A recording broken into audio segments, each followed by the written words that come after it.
How's it going, everybody? Welcome back to Mr.Merleb. In today's episode, I will be sharing with you my first edition fossil set from 1999. Alright, so starting off with Aerodactyl. Fun fact about this card is there are actually 3 different variations. Starting off with the pre-release version, which essentially all that means is that this card was used as a promo card to introduce the fossil set. And next, if we compare it to the regular Holo, you'll see the only difference is that it doesn't have the pre-release. Finally, we have the non-Holo card, and as usual, you kind of get a better sense of the colors and the background of where the Pokemon actually lives. In our second spot, we have Articuno, and the cool thing about Articuno is that he's actually part of the original 3 legendary Pokemon, Articuno, Zapdos, and Moltres. Articuno being the ice, Zapdos being electric, Moltres being fire, and if you haven't noticed, obviously uno, dos, tres, 1, 2, 3. Let's do a little comparison right here side by side of the holographic versus non-holo. You can see the colors are completely different. With the non-holo, you get kind of more of a green aqua, and those cool little white stars, I guess, that are making up for the fact that it's not actually holographic, but it's a cool effect nonetheless. All right, number 3. Number 3 is Mr. Ditto, and you can definitely tell that this was way back in the day in 1999 because these computer graphics are not exactly the best, but I think it's what makes these cards so nostalgic and give them so much charm, is that you can just tell that they're really doing the best they can to work with the technology at the time. On this one, I would say it's almost a tie, really, because you can really still see the background colors. They did a good job of maintaining that in this card, and I'm kind of surprised that they don't do that more often. In our number 4 spot, we have Mr. Dragonite himself. So Dragonite definitely has a huge fan following. In my opinion, this is the prettiest card of the set because they used an amazing rainbow effect throughout the whole card, and you can see it even better in the non-holo version. See, it just kind of transitions so strongly from one color to the next. You see it both in holo and non-holo, but I'm telling you, the non-holo is definitely underrated because I think it's a much prettier card. In our number 5 spot, we have Gengar, and again, you can definitely tell that they are doing the best they can with the technology at the time. It almost looks like he's made out of wood or something just because of the texture running up and down his face, but what do you guys think? Do you prefer the non-holo or the holo with the circular pattern on the non-holo, or just, you know, the regular shiny on the holo? For number 6, we have Haunter, and interestingly enough, this is the pre-evolution of Gengar, and he is still a holographic card. So I think that is the first time in the game, in the Pokemon trading card game, that they did 2 evolutions back to back where both cards were holo. I think the closest we got really was in the base set.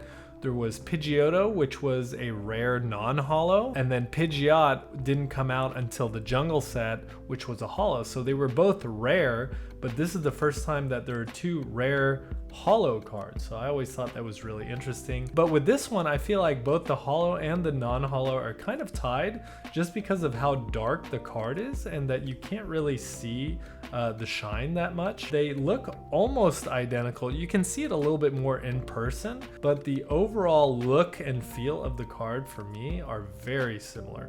Alright, for number 7, we have Hitman Lee, and in case you weren't aware, Hitman Lee and Hitmonchan were inspired by the martial artists Bruce Lee and Jackie Chan. Growing up, I really thought that was so cool that Nintendo did a tribute to both of those martial artists. And if you notice the difference between the holo and the non-holo, you can tell that on the left, there's definitely a lot more color, a lot more action and momentum going on, but I think this card did a good job because you can still see the colors and the textures in the background on this one, especially in person. But let me know what you think. Do you prefer the left one or the right one?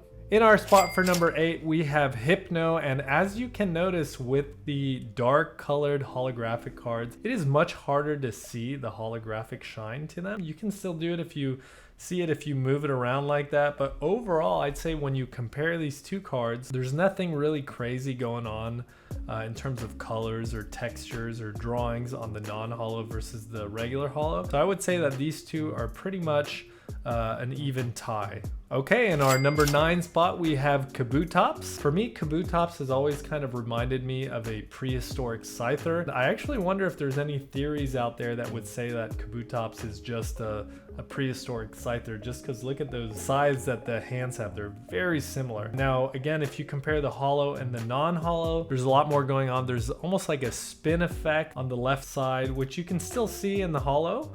But it's definitely more vivid on the left side. All right, in our number 10 spot, we have Lapras, and Lapras definitely has a fan following. I do think it's because of the cartoon show where Ash Ketchum actually catches one of these Pokemon so that he can ride around from island to island. In terms of the design, I feel like this Pokemon is very well designed. It's very beautiful. They did a good job of maintaining the background in this one. And for me, this is probably one of the prettier Pokemon designed from the original 151. All right, up next in our number 11 spot, we have Magneton. And like I've been saying, the dark holographic cards are very hard to see, the holo shine. I love what they did with the design with the magnetic fields kind of swirling all around the Pokemon. So you kind of get a sense of what this Pokemon is and how it kind of functions. So again, the design is pretty much evenly matched. I feel like both cards are very pretty. All right, up next in our number 12 spot, we have the legendary Moltres. Not in the right order. I always wish that they had done Zapdos first. But regardless, I do think that this is one of the prettier holographic cards in the set just because they did such a fantastic job of keeping the holographic background pattern, like with the flames spiraling in the back. It's a fantastically beautiful card, and I'm very happy to be able to share this with you today. Perfect transition into our number 13, which is Muk. So he has nothing to do with Moltres or Dragonite or any of those gorgeous cards. He is just Muk. When I compare these two side by side, I would say that the color on Muk himself is maybe a little bit better on the non-holo. But overall, they did a pretty good job at maintaining the background. It's almost like they're illustrating the stench that's coming off of this Pokemon. It's really a gross Pokemon, but pretty much tied on this one. I'd say they're both pretty much the same. In our number 14 spot, we have Raichu, which is another fan favorite card. He is the evolution of the ever famous Pikachu himself. In this case, I would actually have to go with the non-holo. I would say that the non-holo does seem to have a little bit more color though. You see the bright orange, the reds, the green, the yellow. So I'd have to say that the non-holo version barely pulls ahead for me and wins this one out. And last but certainly not least, in our number 15 spot, the final legendary Pokemon of the set, Zapdos. So with all dark holographic cards, you can tell it's very hard to see the holographic shine. And there's actually an error on this card. I'm not sure if you can see, but in the top left corner, there is a tiny spot right there, right up there,